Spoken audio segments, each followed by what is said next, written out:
Hello, everyone. I hope you all are doing well this Tuesday. We're going to let a couple people get in, let everybody get settled here. Thank you so much for joining us for our Classics Revisited webinar. We are so happy to be continuing this great conversation and providing a work break with more titles of our worlds. We will listen to the professor as we go through, and Professor Michael Sugrue's reflections on Robinson Crusoe by Daniel Defoe.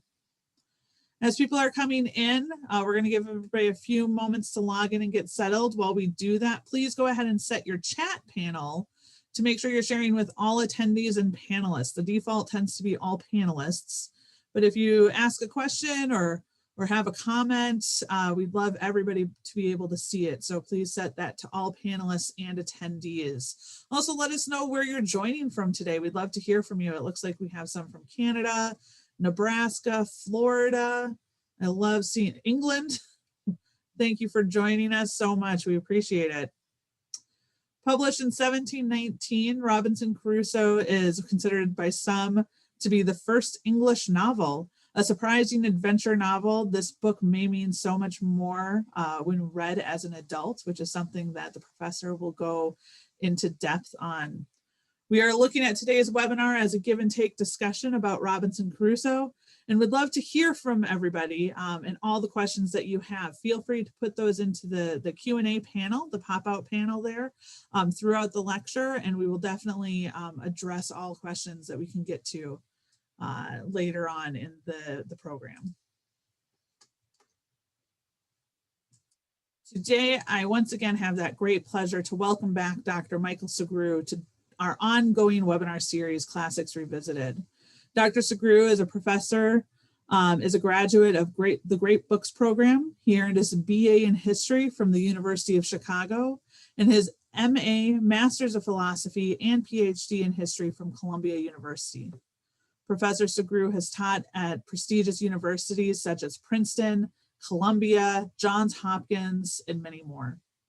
My name is Christy Goebel. I'm the Global Marketing Specialist here at Bibliotheca, and behind the scenes we have my colleague Marie Thoreault helping to make sure everything runs smoothly. We will be sharing the chat log with all attendees in our thank you email for attending. So make sure you do switch your settings to that all attendees and panelists, because that's how people can go ahead and read your comments and questions for sure. If you have specific questions that you want answered during our question and answer period, please use the Q&A panel. It's a little pop-out box that you should find at the bottom of your screen. The like button helps float the most popular questions to the top. So please use that feature if you see a similar question or something you want answered. Once again, we are looking at today's webinar as a give and take discussion and would love to hear all of the questions that Dr. Sugrue's lecture may inspire. With that, with people from around the world, it looks like, which is amazing, I'm going to hand things over to Michael. We've recorded his reflections earlier in the year, but Dr. Sugrue will be joining us at the end to take questions live. Sit back, enjoy the conversation about Robinson Crusoe, and we'll be back shortly for some more Q&A.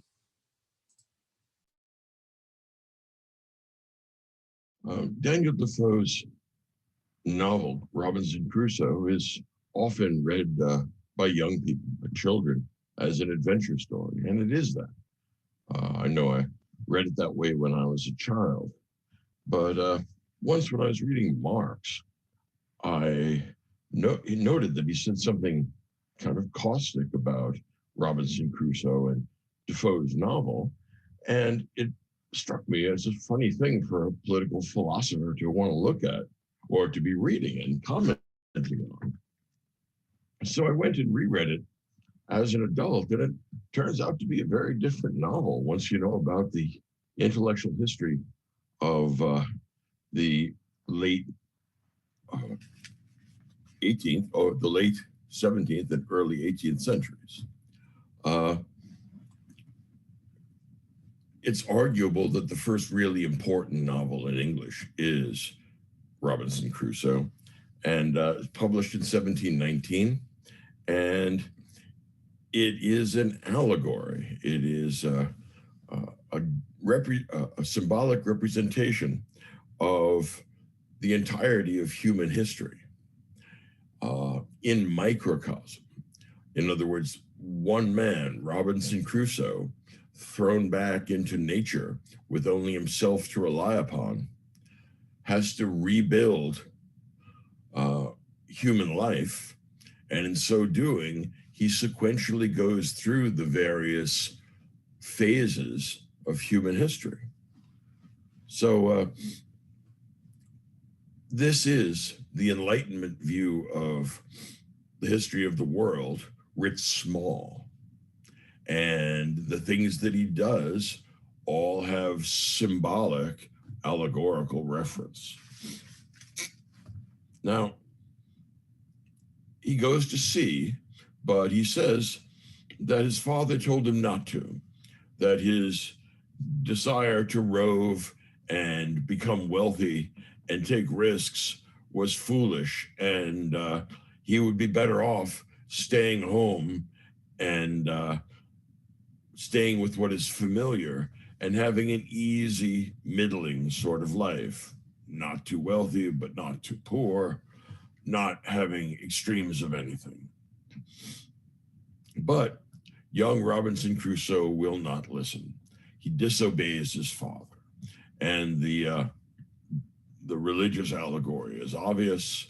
He is a prodigal son, and he is going to be punished for his refusal to obey the moral injunctions and suggestions that his father makes. He's enslaved, but gets away. And when he gets away from North African slavery, he takes with him in a small boat a boy named Zuri, Xury.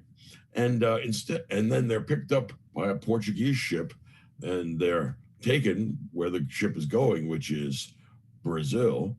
And he has no second thoughts about selling Zuri to the captain. In other words, he reserves freedom for himself and takes his fellow runaway as a way to make some money. So he's an extremely, how can I put it, unsympathetic in several senses character.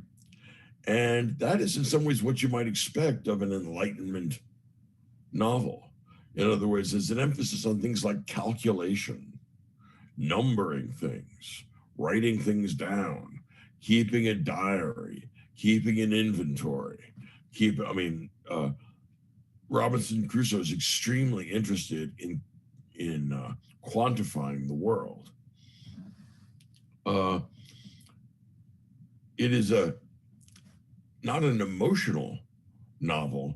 It is more a novel of ideas, and most of what happens has its own symbolic reference. Now, you have to remember that the most important new political ideas in England in 1719 would have been Locke's Second Treatise of Government, which talks about natural rights and the state of nature and the obligations that people naturally owe one another, and starts with the atomized, isolated individual in a way that ancient political theory, like that of, say, Aristotle, which starts with the polis and the family, does not. Modern political theory breaks the minimal unit of political analysis down. In the ancient world, the family was the minimal unit. In modernity, starting in the Enlightenment, the individual atom of that broken up family is the minimal unit of analysis. So Robinson Crusoe is a kind of atomized individual, and he is completely isolated, and he goes through all the phases of human history. For example, when he gets washed up, he has to attend first to things like food and shelter. Then he works on clothing. Then he works on finding secure sources of food rather than just hunting and gathering. He moves into agriculture and then eventually domesticates animals. He invents pottery. He develops all the technologies characteristic of primitive peoples, and he takes them as far as he can. He is assisted in this process by two things. One is his religious faith. He is deeply Calvinistic. He believes that he has been sent to this island and washed ashore alone because of his impiety and his disobedience towards his father. He also is assisted by his lucky access to the ship. The ship that he was on grounds itself on a nearby reef. He makes a raft and goes out to the ship, strips off everything he can use. In particular, things like tools, fish hooks, iron, medicines, all kinds of things that it's going to be hard for him to create for himself. Symbolically, the ship is the Western intellectual tradition, going back to the Greeks and Romans.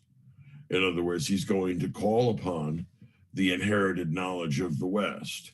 He's going to combine that with a religious faith that's internal to him, that sustains him when things get extremely hard. There are 2 points when it's very clear that his faith is being tested. He's something like Job. The first is when he gets some sort of fever, and since he doesn't have much in the way, or since his medicine is very limited, in order to try and break the fever, he puts whole tobacco leaves into a vessel and then puts some sort of alcohol, I think it's rum, into the vessel and allows it to chemically interact, and then drinks the result. It is a testimony to the fact that actually tobacco was originally thought of and classified as being a drug, not being a harmless or irrelevant peculiarity. It started out as something that was part of the pharmacopoeia of the 18th century. Of course, people used it for pleasure, but this was as close as he could actually come to medicine. He also had a large collection of alcoholic beverages, such as the ship could afford him. And one of the very interesting things is that he was very temperate and even-headed in his use of alcohol. Apart from certain medicinal drams, he doesn't seem to have touched the stuff. There's a certain sort of asceticism, Christian asceticism, to be found there. At one point, he decided to try and create a giant canoe, and he would carve it out from the biggest tree on the island, and then he would hope to make his escape.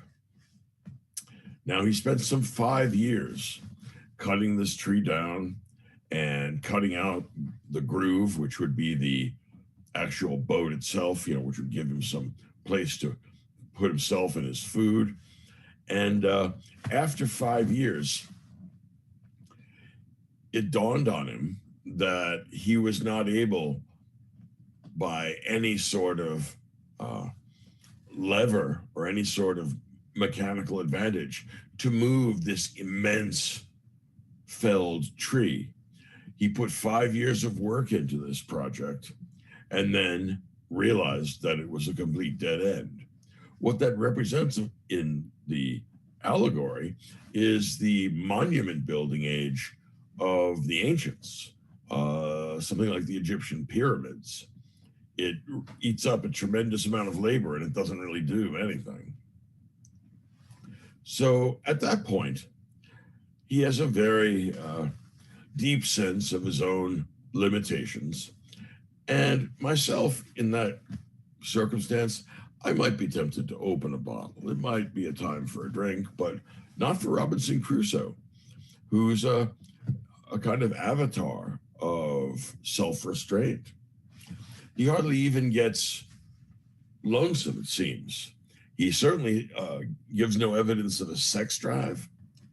And he has a parrot that he teaches to talk. And he doesn't seem to be darkened by the absence of other people. In fact, it turns out quite the opposite. After 15 years or so, he sees on the beach a footprint that he knows is not his own. He realizes that there are other people who have come to his island, and they may mean him harm. So he's gone from a Lockean kind of political economy to a Hobbesian world. And he loads all his guns, and then he goes out carefully, stealthily, and looks for them, and sees that they have a captive that they intend to kill and eat because they're cannibals. Well, Robinson Crusoe weighs the options. He really has no right to kill other people. On the other hand, these cannibals are about to murder somebody they don't have the right to kill. And it's hard to know what to do.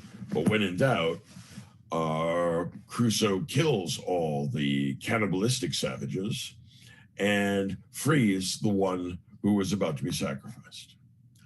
This one who is about to be sacrificed immediately gestures in such a way as to indicate that he wants to become, or he believes he has become, Crusoe's slave or servant. He bows down on the ground and he puts Crusoe's foot on his neck. The idea is that, and this comes from actually Lockean political theory, that slavery is an alternative to death in warfare. And that's one possible source of slavery as a legitimate institution. Crusoe doesn't know quite what to make of it, but eventually takes him on as a sort of butler. And he teaches his new servant, Friday, teaches him a bit of English. And he manages to show him the various civilizations or civilizing achievements that he's created. And so he brings Friday along up the ladder of civilization with him. At a later point, a ship has been taken over by mutinous sailors. They have landed on the island, which they believe is deserted.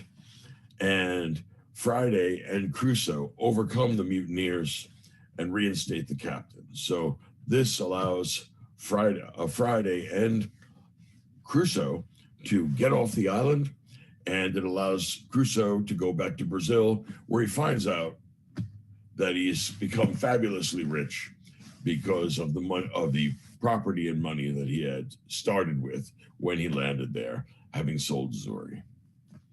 They eventually go to London.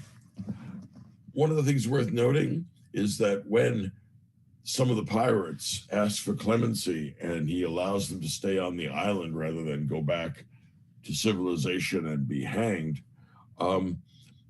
there are both Protestants and Catholics, and he decides that he wants to, since he's the king of the island, that he extends religious toleration to both the Catholic Spaniard and to the other Protestant mutineers, which is actually a restatement of Locke's letter concerning toleration, except that he's willing even to extend it to the Spaniard under these circumstances, which Locke may have been uncertain about.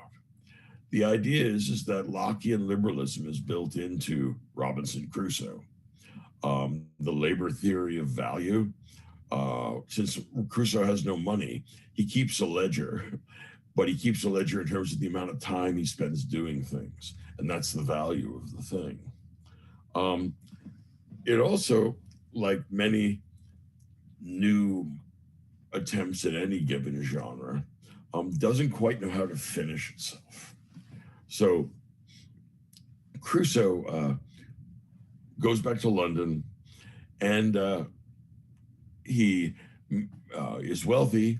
He meets some distant relatives to whom he gives some money. He doesn't seem to have any problem with the fact that he's completely isolated and alone. And it is a thoroughly emotionless conclusion. Friday dies of sudden illness, and then Crusoe says, well, Friday's dead, let's go get lunch. In other words, there's no mourning, there's no sadness, there's no tears. When Charles Dickens read this novel, he was aghast at the death of Friday. He said, he's been your only friend and your faithful servant for 25 years. And he dies, and everybody goes to get lunch. Dickens said, if I had written the death of Friday, it would have taken 20 pages and there wouldn't be a dry eye in the house. Poor faithful Friday, dying in England as a quasi-civilized man who's seen so much and been such a good friend. How will Crusoe get by without his closest friend? Nothing like that. No tears, no wailing, no mourning, no sadness. Just a quick end to the novel. So Defoe didn't know how to end his novel. Remember, we're very early in the history of the novel, and the hardest thing to work out in any literary genre is how do you finish the damn thing? Look back at the Homeric epics. The problem is, how do we finish this thing? Right, and it's not the only one of that kind. When a genre gets invented, the conclusion is often the last thing that gets tacked on, and it requires experimentation to figure out how to finish it. This is a great novel because it shows us how the West viewed itself. And it may be an accidentally great thing, like some other accidentally great literary or artistic achievements, but it really is channeling a certain Enlightenment self-understanding. And it represents the age of reason in literary form, which is by no means an easy thing to do, because the age of reason broke with the tradition of epic poetry. What supplanted the tradition of epic poetry was a new form called the novel. And the characteristic literary form of the Enlightenment is the novel. And this novel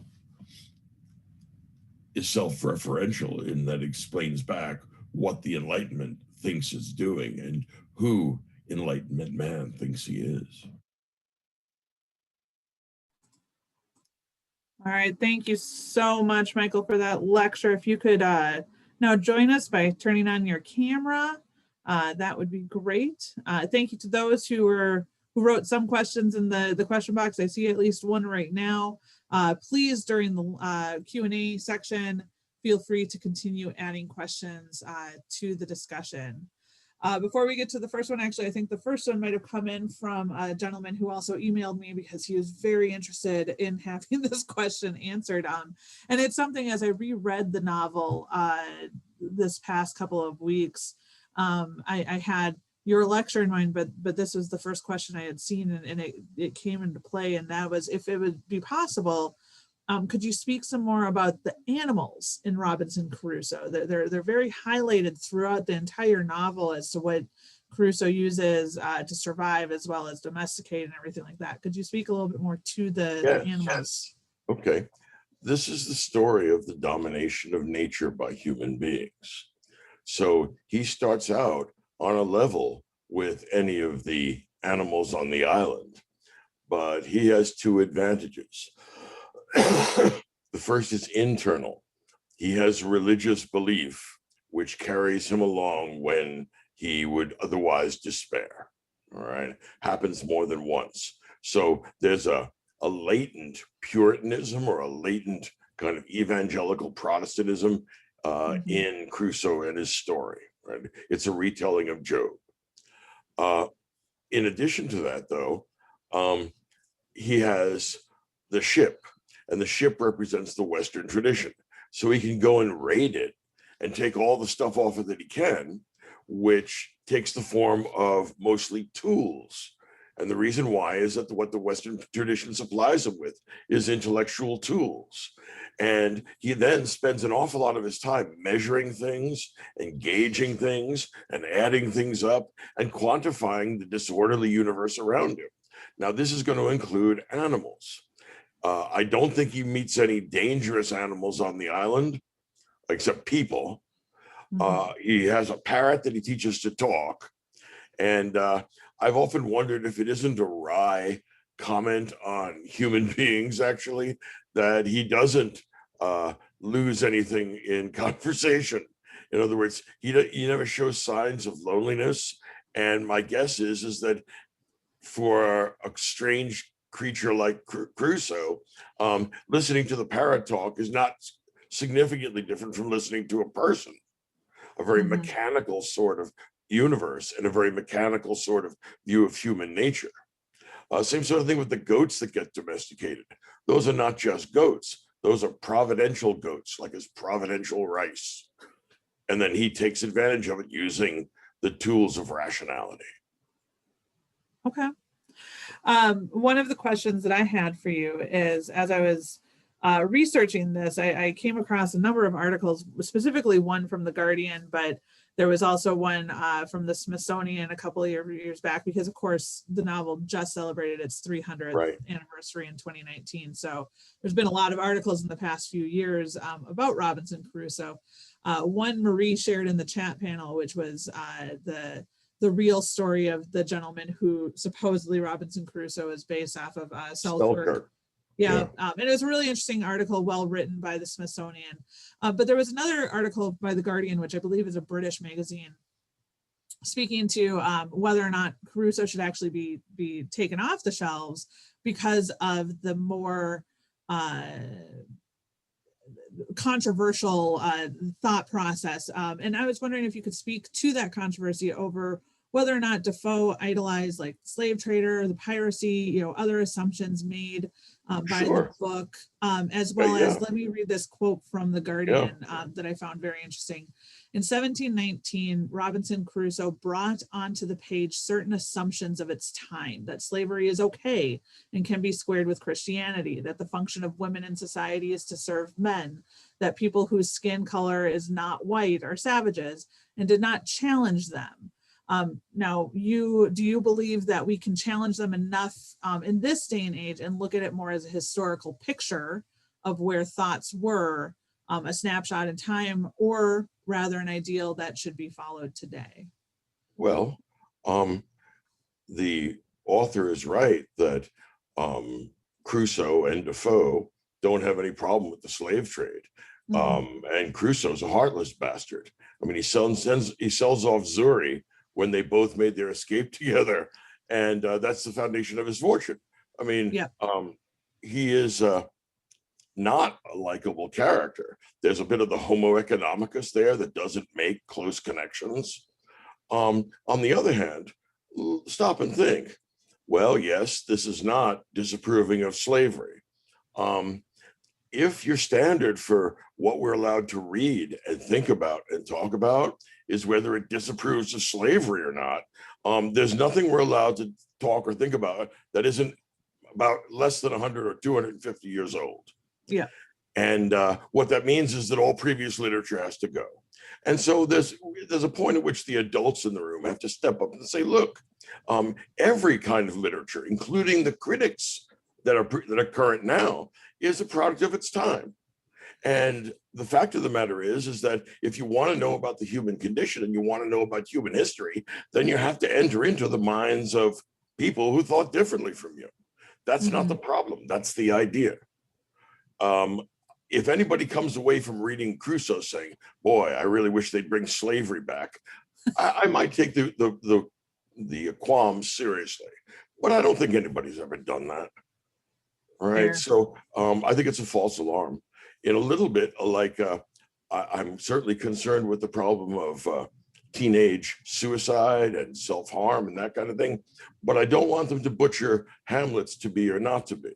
Mm-hmm. You leave it in there, and teachers have to be sharp-eyed and know their students. It's not Shakespeare's fault, all right? But so that's the argument I would make. I'm a historian, and I don't like censorship.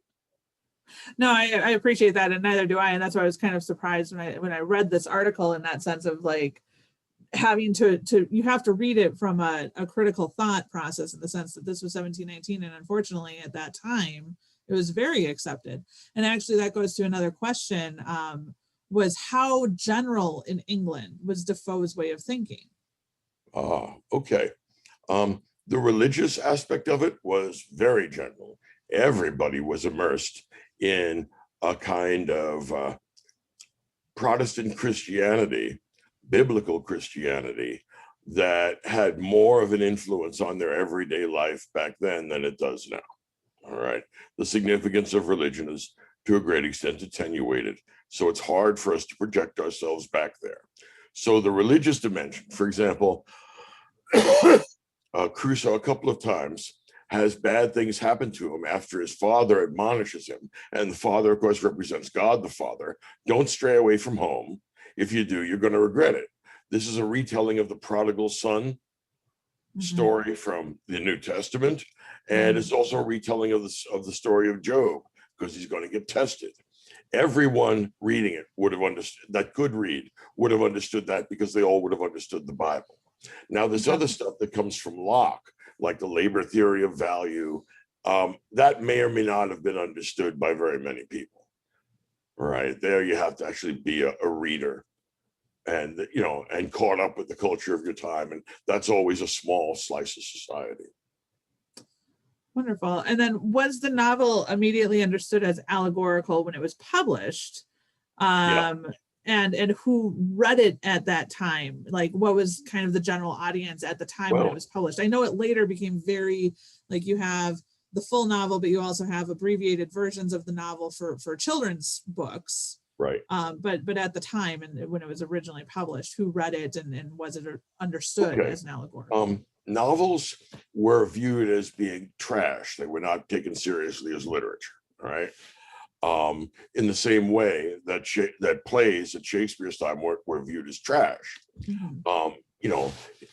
So it was middle-class people that had managed to become literate.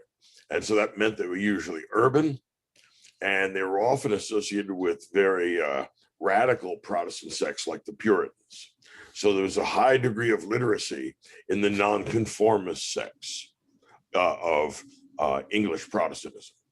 And so if you go to Manchester, or you go to any of the great what will become industrial towns, what you'll find is commercial capitalists who have bought into this, and they educate their children, including their daughters, which is a big deal. And what that means is now there's a market for novels. Right? You need mass popular literacy. Okay. That's really interesting, because I didn't even think about the fact that, a lot of women, especially going into the later 18th century and 19th century, were like the huge readers of novels, right. More so sometimes than men were in that sense. So that's an interesting thought process. We've talked about it. We've touched a little bit on the general tone of the area, but could you speak to Defoe's background a little bit? I mean, he was a journalist, a pamphleteer, a novelist. Could you give us a little bit of background on? It was what the Brits called a scribbler. Right? Have pen, will, for hire. So he no doubt was a prolific ghostwriter, but he also was a journalist. His Journal of the Plague Year was a rather grim review of human nature and how little compassion survives. The threat of death and the kind of this kind of spitefulness that enters into people. So that's actually a kind of worrisome book. just in the sense that it's a very bitter book about human nature. Moll Flanders, on the other hand, his novel is about not the prodigal son, but the prodigal daughter, right? And she comes around too, but she's a dubiously likable heroine. And since, as far as I can tell, there's no, I could be wrong, but I don't see an allegory there. I think that's a big part of why it was less popular. Here, children read it with Robinson Crusoe, and then if they look at it as an adult, it turns out to be a completely different book. And one of the things that I like about being a lifetime reader is that experience of, I thought I knew this book, but on the other hand, 20 years is a long time. You look at it, you ask different questions. Certainly the Bible and the great religious texts of the world are like that. If you come to them at 20 and you come to them at 60, they're different books. It's true. It's true. And actually, that brings a nice segue, is that you've talked about the religious ideals, like Crusoe's hold on to his religious thing. Going into your relationship of this is essentially the history of the world and everything, the religious ideals in the history of the world, is this kind of a statement from Defoe, do you think, regarding religious belief and survival and the relationship of the two? Sure. Yeah. Rousseau thinks that, or not Rousseau, Crusoe is an example of the idea that religious belief is pre-rational. In other words, that's something we start out with innately. He would have seen atheism, kind of a scientific reductive materialism, as both wildly implausible and enormously impious. Right. In other words, so for him, that would be not just impious, but obviously irrational. If God didn't exist, the world would have no rational order, and he wouldn't be able to kick nature's butt as effectively as he does, bringing out all these things like sextants and levels and measuring tapes from the tools that he gets on the ship. So the ship is Athens. The ship is the tradition of Greek rationality. But prior to that, he's already formatted to view these things in a Christian template. So there's a meaning to all adversity, just like there is in the history of the chosen people. If you do bad stuff, God will warn you, as he does when his father says, don't do this bad stuff. You shouldn't be so interested in getting rich. You should actually be more interested in getting good. But he ignores his father's warning. And of course, the result is the parable of the prodigal son. Going into the scientific side of things, did the scientific revolution play a part at all in the novel? For example, Galileo, etc., especially, with all of the scientific tools and everything that he was using? Well, it does, in the sense that the reason why they're exploring unknown territory, and that is, to the best of his knowledge, uninhabited territory, is because the scientific revolution is what's going to enable the age of European colonization and exploration. In other words, it's very important, if you're going to discover a new world, to figure out how to get back there when you take all their stuff, right? Because you want to go back there and take more of their stuff. You don't want any kind of haphazard stuff there. So for that, you need cartography, you need navigation, you need astronomy, and all of those are extrapolations from the transformation of astronomy and then the other natural sciences, starting with Galileo and Kepler even. Okay. This is changing subject slightly. This came in from one of our listeners, and I find it's not a silly question at all. They're like, so I'm sorry if this is silly, but why is the character's name Friday? Do you have any idea? Because it's a Friday when he gets saved from being eaten. So he couldn't think of any other name for him, so they called him Friday. Right. Yeah. Remember, he's not poetic, right? I mean, what do I call him? I could call him Tree. There's no sense of human warfare. I could call you number one or number two or number three.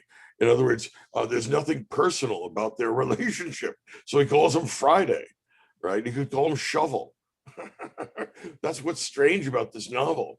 The novel, when it's transformed by the Romantics, starting at the late part of the 18th century, is going to become a vehicle for the creation of very powerful emotional stress and also the release of that stress. A good example would be something like Werther. Yeah. But also later on, if you think of Julian Sorel in The Red and the Black, which is really an amazing novel, or even Les Miserables by Victor Hugo, there are so many, or even another fine romantic, a beautiful romantic, Jane Austen. Yeah. Right. I mean, Mr. Darcy is full of passion and full of fire, and so is Elizabeth Barrett. Elizabeth Barrett, if she'd been shipwrecked for 15 years and met another human being that wanted to be her servant, would not have named it Friday. She would have named it Anne. She would have named the person Anne or something. In other words, or Bob. There would have been a real human connection there, because that's what romantic novels thrive on. Here we have a very weird splicing together of kind of stoical Enlightenment rationality and the events which somebody like Dickens said, look, I would have taken this to the bank, baby. You wait and you see Friday die under my pen. And that's such a great point that he made. In other words, what we haven't got in the novel yet is human emotion. Yeah. When I reread it, I had read it as well as 12 or 13 years old. It was one of my dad's favorite books. They were struggling to get me to read anything but mystery and Hardy Boys and everything like that. So they started giving me adventure novels. And I really liked it as a kid, but listening to your lecture, and when I knew this was coming up, I reread it as well. And I realized that for some reason, as a kid, you read it as adventure and it's that exciting. But as an adult, there is very little emotion to connect to Crusoe himself. Like, he's not a sympathetic character whatsoever. No, he wasn't. He turns on Zuri. What kind of heartless SOB would do that? Crusoe, well, and you're also, it's one of those things of reading it as an adult in the sense of like reading, with the lens of today. One of the questions that came in, and we touched a little bit about this, was, how does this classic fit with the fairly recent critical lens of diversity and anti-racism? And it's hard to read it nowadays without looking at it some ways, with that lens. Do you have any advice or thoughts towards that? Well, my point is, there are lots of books I read that don't reflect my idea of the good life. All right. I feel real bad for Oedipus. I don't think any of my students come away with the idea that I'm endorsing parricide and incest. All right. If they did, I would be very worried. But because these are understandably touchy topics, because, well, some people really do kill their father, and some people really do have incestuous families with their mother.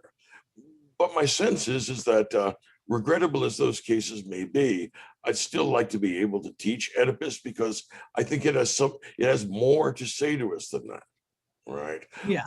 I think that the problem here is not the texts themselves so much as it is the level of teacher engagement. If you know your students, you see the ones that are troubled. I mean, they're like struggling fish in the water. You can see them.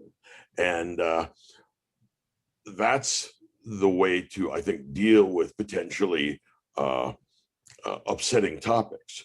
Remember that anything can be upsetting given the peculiarities of people's lives.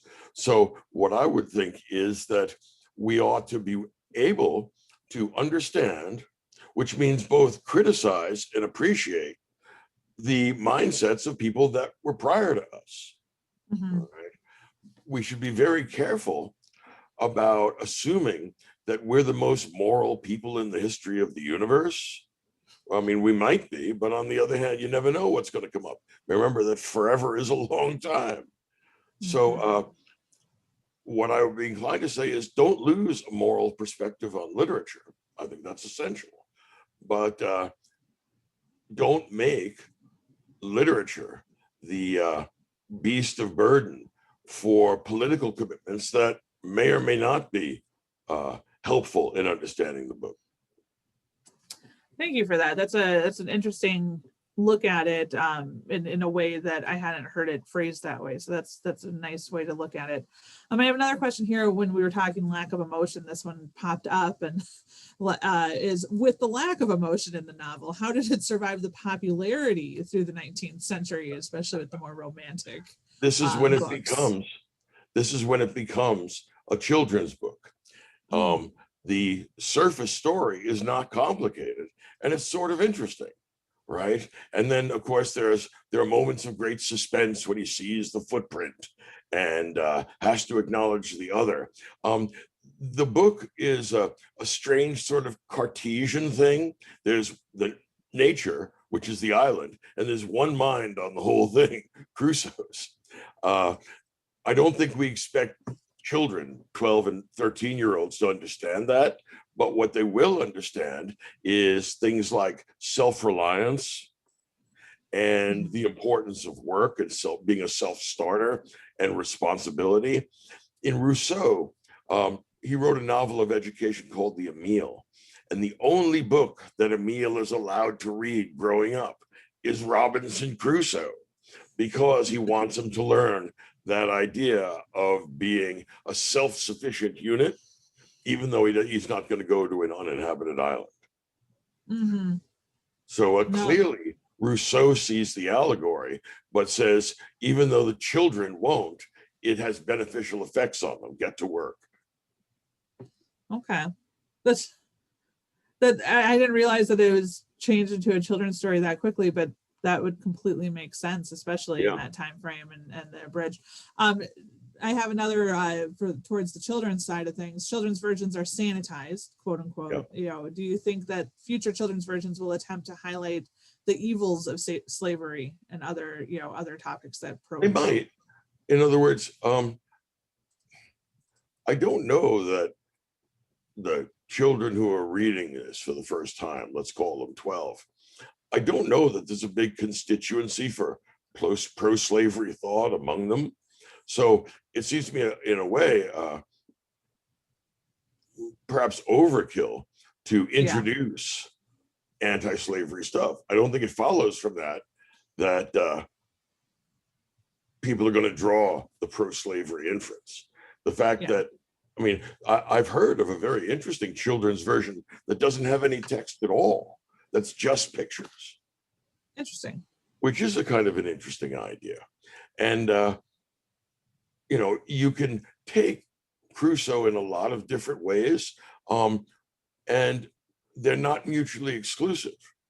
All right. So you might talk about slavery and how it's not only accepted here, but even without moral qualms. This is a guy that's obsessed about his own guiltiness, has no second thoughts about selling Zurich.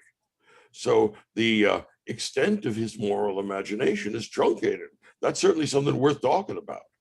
On the other hand, to expect that he is, William Lloyd Garrison in 1719 in England, is just ahistorical. It's not a reasonable thing to expect. I mean, in the same way, and for pretty much the same reason that anybody in any prior century prior to Crusoe, the chances of them thinking slavery or serfdom are bad are very small.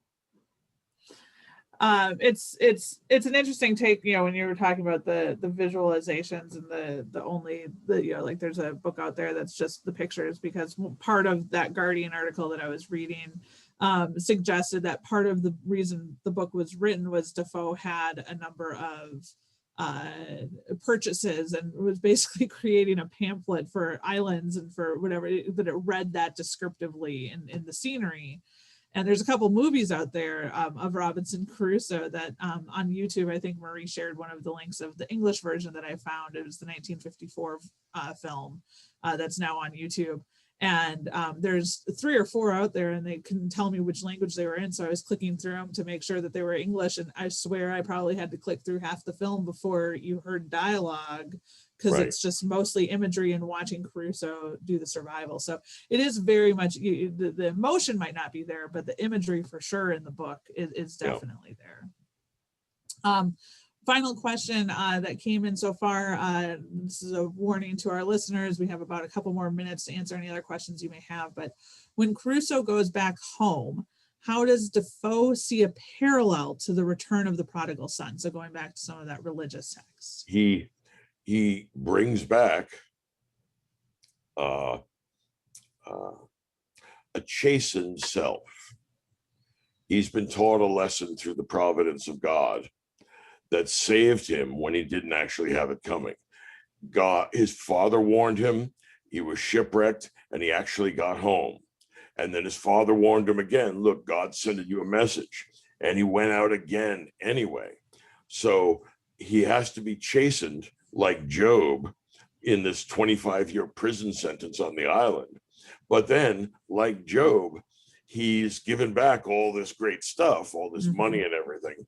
And like the prodigal son, he goes back to what he regards as his home, which is England. He takes Friday with him, but he really isn't able to integrate himself back into society. So I'm sure that his heavenly father is as happy as the father in the prodigal son was, but I'm not certain that that his father in this world is, because I think he's dead by the time he gets back. Okay. Now I'm going to test your knowledge here as one final question, because I can't come up with any at the time. But with Crusoe being basically one of the first, hugely popular English novels, but really kind of the first of its kind in English, right?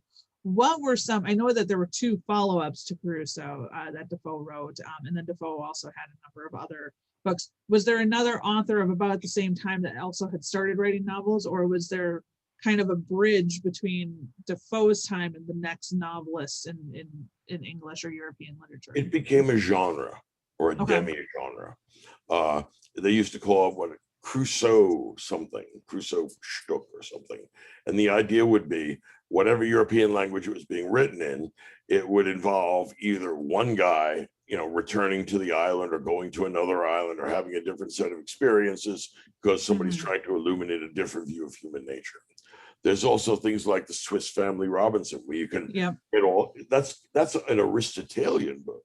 In other words, the minimal unit of society in the Swiss Family Robinson is not the individual, it's not Lockean, it's a whole family. It's actually Aristotelian, which was for about 2,000 years, the minimal unit of society, because you need to be able to reproduce.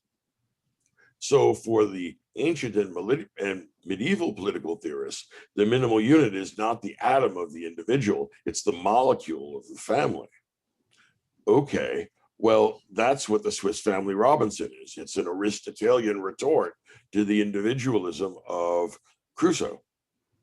I'm sure that there's a whole collection of other books, but I mean, I just don't know them. I just know Crusoe. Yeah. It helps us with that, but I've heard that it's a minor genre. Okay. Well, thank you so much for your time today, Michael. I really do appreciate it. It's been a pleasure. We always enjoy them. So it has been a fun one, speaking about the dangers and importance of Crusoe and just like that children's novel, but with different eyes the older you get as you read it, which is always fun. We do have another webinar coming up tomorrow titled Facilitating Media Literacy with Civic Purpose. We will explore the close ties between media literacy and civic participation. We will be joined by the Education Development Center again to discuss the library's role as a democratizing institution in polarized culture. But since I have Michael still with me, if you are enjoying the Classics Revisited series, we are continuing the series this year with our next webinar being on May 4th. That will be John Stuart Mills's Utilitarianism, which is a very interesting lecture, and I'm excited to speak with him about that one. Please keep an eye on our website for dates and times of our other upcoming webinars.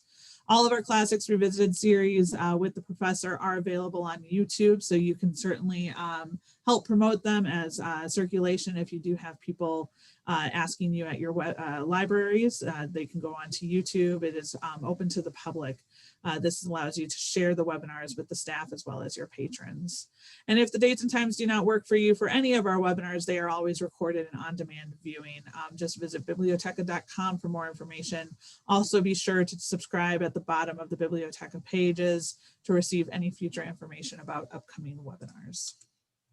Finally, as we finish off today, we would love for everybody to complete a quick survey to see how you enjoyed our work break with the classics. I actually highly encourage you. Michael and I were just talking about the final lectures that we still have yet to record for this year. So if you have any books that you really, really want to hear about or genres that you want to hear about, go ahead and make those suggestions in that survey. We are looking at those as we plan out the rest of the webinar series for the 2021 year. But with that, from everyone at Bibliotheca, thank you so much for joining us today. And thank you, Michael, once again for leading today's discussion. We really appreciate it. Have a great day, everybody.